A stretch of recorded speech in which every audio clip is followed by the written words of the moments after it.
നമസ്കാരം. 96ാമത് ഓസ്കാർ അവാർഡുകൾ പ്രഖ്യാപിച്ചു. സിനിമാ ലോകത്തെ ഏറ്റവും വലിയ ആദരവ് കിട്ടുന്ന വേദിയിൽ പൂർണ്ണ നഗ്നനായി എത്തി ഹോളിവുഡ് താരവും ലെസ്ലിംഗ് താരവുമായ ജോൺ സീന. താരം അങ്ങനെ എത്തിയത് എന്തിനെന്നാണ് രസകരമായ കാര്യം. മികച്ച വസ്ത്രാലങ്കാരത്തിനുള്ള അവാർഡ് പ്രഖ്യാപിക്കാനാണ് ഡോൾബി തിയേറ്ററിലെ വേദിയിലേക്ക് ജോൺ സീനെ പരിപാടിയുടെ അവതാരകൻ ജിമ്മി കമ്മൽ ക്ഷണിച്ചത്. ആദ്യം അണിയറയിൽ നിന്നും മുന്നിലേക്ക് വരാൻ ജോൺ സീന മടി കാണിച്ചിരുന്നു.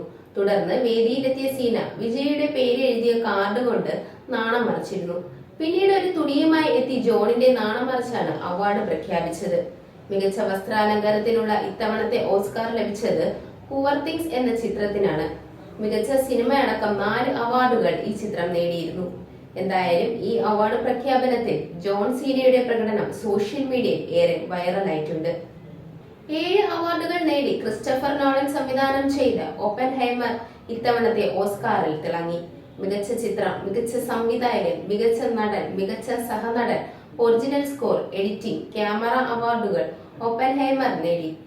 ആറ്റം ബോംബിന്റെ പിതാവ് ഓപ്പൻഹൈമറുടെ ജീവിതമാണ് ക്രിസ്റ്റഫർ നോളൻ ഈ ചിത്രത്തിലൂടെ അവതരിപ്പിച്ചിരിക്കുന്നത്. ഇതിലൂടെ ആദ്യമായി സംവിധായകനുള്ള ഓസ്കാർ നോളൻ നേടി. ജിമ്മി കമ്മലായിരുന്നു ഡോൾബി തിയേറ്ററിൽ നടന്ന ചടങ്ങിന്റെ അവതാരകൻ.